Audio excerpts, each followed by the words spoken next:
with the boxing mainly, I've been doing this for about 46 years now, and I started originally as a boxer in Mexico. Then when I came back to the United States to get my military, I got involved in the martial arts, and that's all I've been doing for the last 46 years, and I've mixed it and everything else. So, like I said, I'll be working mainly with boxing techniques and stuff. And Mr. Felix, you're going to be working with what? Original oojkd. And most of you guys know me anyways, right? But for the ones that don't know me, we're going to go over some of the curriculum. We're going to show the base and, some basic technique on how we operate, as opposed to some of the other groups and everything else. Just to clarify a couple of things. Then we're going to work a couple of techniques together, pair up, and we're going to work with me and Joe and have fun. How many of you guys box? No boxers? Any boxers? Yeah. Okay, maybe when I'm working, I'm going to see how you guys jabs are, you're shifting, you're ducking, you're weaving. Maybe for me as a boxer, I feel the feet are very important. I feel feet are number one. Everybody goes in there, all they want to do is love, but then when the punch comes, they don't know how to move away from the punch, and they get hit. So I feel the footwork is very important. I tell my customers, I start teaching them, you guys dance? But it's like dancing. You got to be relaxed, move, duck, weave, step in, step out. Footwork's going to teach you how to cut distance, make distance. Set up a combination. That's what footwork does a lot. It's very important. So I'll be working with some of that. I'll be working with basic jab, right cross, make sure that it's thrown correctly the way I teach it. We have different coaches that teach differently. And I hope that what I do is you like it, hold on to it, do not, just put it aside. Okay? So how do you want to start it? I'll let you start. Go ahead. I'll get to you. Huh? Is that you? You go ahead and start. Can you guys hear me okay though? No. Okay. Yeah, of course. Anyways, I guess. Fred, talk about it. Maybe be gone like that, right? Well, anyways, I guess what we're going to do is just get together and talk about some of the history. First of all, a few questions from anybody that don't know about us. That would like to answer. Anybody have any questions first? So yeah, I got a question. So Jeet Kune Do comes from Kung Fu? Yes, it does. Okay, so I remember seeing Bruce Lee on Long Street. Some of you guys don't remember this. Years ago, and it was the first time I'd heard of Jeet Kune Do, and I was really interested. I'm still interested, but I'm kind of a late bloomer, so. Oh, that's okay. Joe has a lot of patience, and he's trying to teach the old guy a couple things. That's good. No matter how old you are, a finger jab always hurts. But you can use any type of fighting art can be incorporated into Jeet Kune Do, correct? Yeah, to a certain degree. Just want to make sure that you're not, how do you call it, kind of like stepping out of the box, so to speak. What you're going to learn from us is going to be just the blend that we use, and like Joe said, it's something that you might want to take with you, and if not, that's fine. I feel that when you're doing a class something, when you teach something, you should stick to that. So once you're out of class, you should open your imagination and say, how can I add it? How can I take from it? How can I use it? But at the moment I say, don't stick to what we're teaching you. At the moment, that way you can absorb it, and you can understand it and learn it. Then later on, if it doesn't fit you, it's like medicine. Some movements are going to fit you, some are not. Some are great kickers, some are great punchers. So you got to find out really what's your recipe, what fits you, what's good for you. And that's really what we're going to be doing today. Like I said, make sure we're doing it to styles up. I do. I have a very open mind. You tell me what style is good, I said I like them all. Because they all have something to offer. So you open your imagination to see it at that point. Not that one's better than this, one better than that, but how can I use it? Okay? Any other questions that you guys may have about your service? Okay. What are the main differences between boxing and Jeet Kune Do? There's really not different. So I would say it depends. If you're going to do just Kune Do, you're doing a mixture of the arts. You're just playing boxing. You're not using no kicks, no grabs, no traps or nothing. That's just playing boxing. But people underestimate a boxer when it comes in very close. It's tremendous power punch. As a boxer, I start with hands up here, and then when I went to karate, it was simple. And then maybe drop my hands down here, it's so awkward. So when I broke away, did my own school, I changed some of the system to where I thought was practical and a self-defense system, because you really, you get a street fight, you fight a street fight, you start fighting like this, I can say you're in trouble, and it's not to put style down, but that was traditional martial arts. some traditions should change and some should stay the way it is. So you learn to adjust. I tell people, if you change because it's necessary to change, and you change it for better. But just to be different, and nothing's wrong with being different, but make sure that you're in a different position, a different way that's going to work. You know? But each one of you have to do one thing. You have to use your imagination and picture that and see that, and have an open mind. Anytime I teach a very talk, I want you to forget what you know. Just let me teach you what I'm teaching you. That way you can absorb it and understand it. Then you can mix it with what you want later on. Bottom line is how fast do you want to get home and fight? Right? Use it all. Fight. Quick. A fight is a fight, right? It's quick. Yep. You land the punch, say, hey, maker, hey. That's the way it is. I don't believe in looking pretty. I believe in winning. Yeah. I don't believe in Yeah. I don't believe in rules because there is no rules. Yeah. Things. Oh, go ahead, Jim. That's why. That's how I teach. Yeah. You know, people. Well, that's not from my system. So, that's in their school. I'm in my school. There is no boundaries. No. This is the way it has to be. But we've never done it that way. Why? Maybe it's time to do it that way. Yeah, break free, right? I mean, Yeah. the Jeet-Kune-Do system that I teach from where my father was, he learned with Jimmy and Bruce back in the day. Square one, right there. Craig, where's Craig? He's sitting over there. He's hiding. Yeah, this is Jimmy Lee's son. My father worked out with his father many, many years. He was a mentor to my dad as well as a good friend and a teacher, Bruce being there as well. What we're going to do is to show you guys our way of teaching. You know, there's not a wrong way or a right way, there's just a way, right? That's all it is. So everybody's just going to, like I said, take a few things home and do what you got to do to stay safe. That's all you got to do. Craig, would you like to say something? Yeah. My name is not Craig, it's Greg. I wish I owned Craigslist. Let's start calling you Triple G.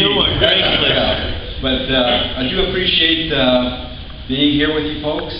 I wanted Senior here, but I talked to him last night. He didn't feel up to coming. He's a wonderful guy, Senior. His heart is so grateful to my dad and Bruce, and Felix Jr. is carrying on. Thank you. You're welcome. Carrying on takes a commitment. You know, he spent a lot of time in his life doing that. You know, he could be out doing other things, but he really wants to plant the seed. Now, when you plant a seed, what happens, guys? It can grow, but it depends on what? The environment, right? So, they're going to plant seeds here today. You guys are going to make it grow. Sun, water. So, what you do with the seed is up to you. We can't watch you all the time. All we can do is give you seed and say, hey guys, good luck. If you have we give you a little fertilizer, a little nitrogen, things like that. Do you know that plants like nitrogen more than oxygen? In fact, plants give off oxygen. That's why around freeways you see all the greenery. But in any event, I just want to thank you here. And, oops, that's okay. And, I have to leave about 1 o'clock, but want to give you guys good support and letting you know there's a lot of things coming in the way. There's a new Bruce Lee movie out that was filmed called Birth of the Dragon, about the Wong Jockman fight. And I'm working out a contract right now on the TV series about Bruce and my dad, so let's hope that comes to pass. Shannon's working on a new movie about Bruce Lee philosophy. So there's a lot of things going on. It's kind of like a Bruce Lee revival. And, you know how many years it's been since Bruce and my dad been around? How many years, guys? 60. No. 64? No. 48. Bruce died when? When did Bruce die? 73, July 22nd. 6 months apart, right? My dad died December 30th, 1972. 40 years. Yep. 40 years. Unfortunately, I was the one that got to find him dead in the bathtub. But I did have a dream about it maybe 8 months beforehand. See, my dad was dying of cancer from welding. Bruce had actually sent him a round-trip ticket to Hong Kong to be in the movies. But my dad didn't want to tell Bruce that he was dying, and my dad said, you know, Bruce, another time. And my dad didn't want to rain on Bruce's parade. The last thing he wanted to do was go there and die, you know, and then spoil Bruce's thing. But we always supported Bruce, we still do. And my dad had a lot of background before that with Silam Kung Fu and other things. So anybody know what the word Jikendo means? What does Jikendo mean? Way of the intercepting fish. Yeah, so what does that mean? Intercept the fist. Intercept. Yeah. So to intercept something, what happens? To take it, What's that? to take it in, to stop it from its path. Right, you got to start intercepting. And what's the base of Jikendo that Bruce started with? Wing Chun. Wing Chun. So the main difference between Jikendo and Wing Chun is what? Defense. Boxing. Boxing stance. Footwork. Bridging the gap. Footwork, shifting. Traditionalism. Right. And Jikendo becomes a little bit more like fencing because you're intercepting, you know, and deflecting. You're really not blocking. Okay? And trapping is good, but remember, if you're not careful, trapping will trap you. So you want to be, you know, adjustable. Okay, I'm going to let these guys do their thing, and keep your eyes open, okay? The first part of learning is observation. Look at everything, the hands, the feet, the core, the essence, and that's part of learning. And as you get seeds, it's up to you how you're going to grow your plant, okay? It's your plant, and some plants will bring forth fruit and some won't. But that's up to you, okay? So you're going to be a Farmer John today, okay? Okay. All right. Thank you.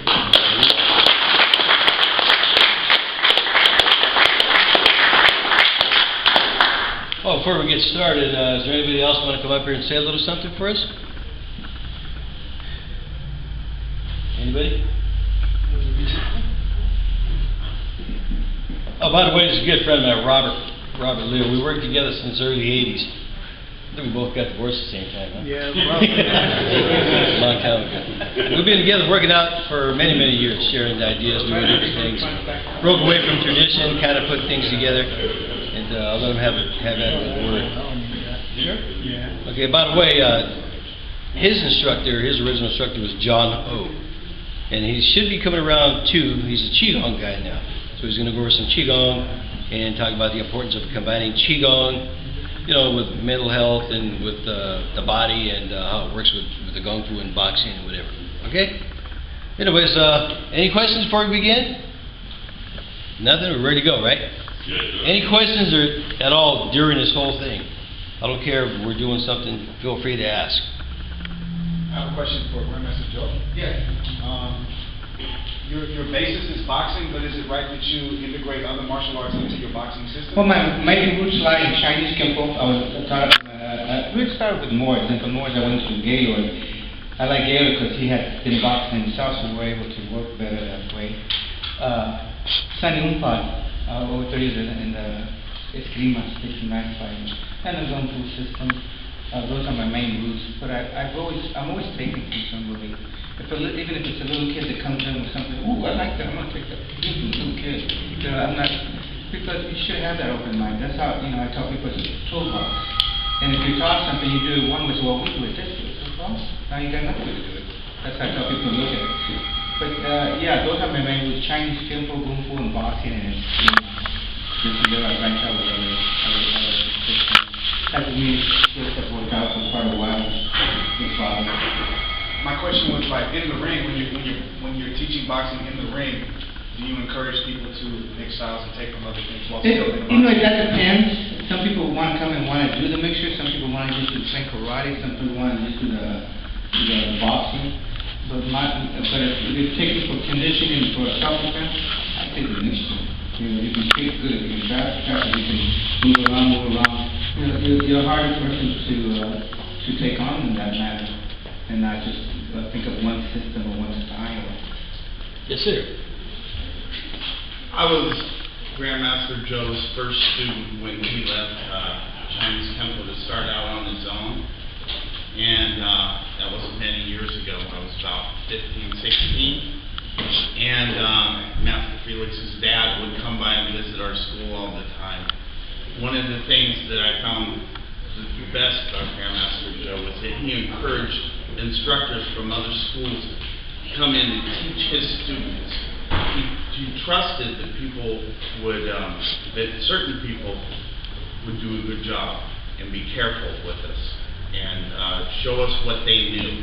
He's always been open to new ideas. He's always been open to new techniques. And as a martial arts student, I developed a very well-rounded education through that. And I think it's great, and now you guys are going to get a taste of that yourselves today. People don't realize how tough it is to actually deal with a boxer. I'm talking about a guy that can take your hands, pivot off you, put you against the ropes, move, you know. So people underestimate the boxer. That's why we were going to talk about this. We're going to talk about this today.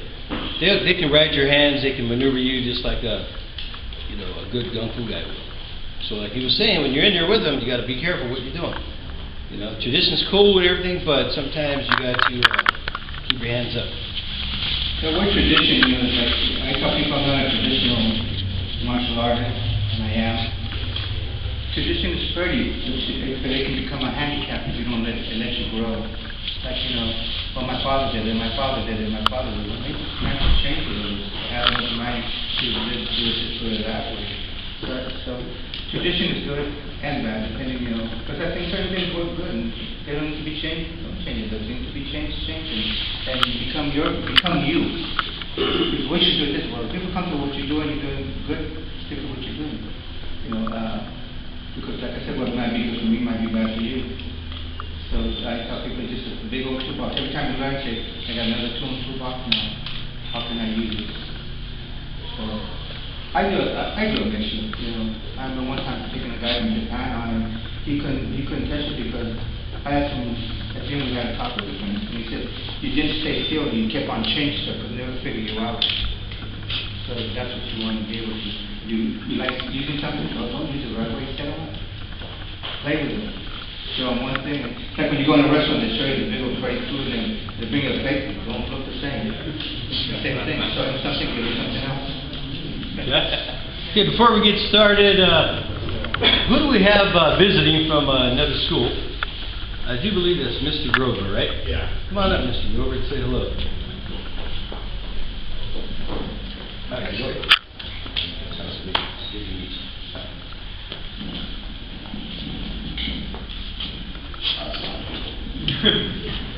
So we're from Peninsula Self-Defense Academy in Redwood City. Myself and Sergeant Campbell over here wanted to come over. Actually, what happened was Joe Bob visited our school one day. This gentleman too. I was just really impressed with how open-minded and how nice these two young guys were. You know, sometimes people come and visit the school and they have a really, like a different vibe. But these guys came here open-minded, they were friendly, and we invited them onto the mat instantly. And kind of like just kept up a relationship with Jovan, and he invited me to the seminar, and I said, look, definitely wanted the opportunity to meet and learn new things, because the most important thing from our lineage, and no matter what you think about the Jeet Kune Do lineages, the biggest thing that I find with the great practitioners that I meet is the open-mindedness of understanding that what works for me may not work for you. You got to find your way, you know. And of course, you don't want to step on a tradition, but you want to honor the tradition by using it to make yourself better. And so I'm just happy to be here. Gonna have a good workout, work a little, and then learn some stuff. I just want to thank you guys. You're welcome. Welcome very much.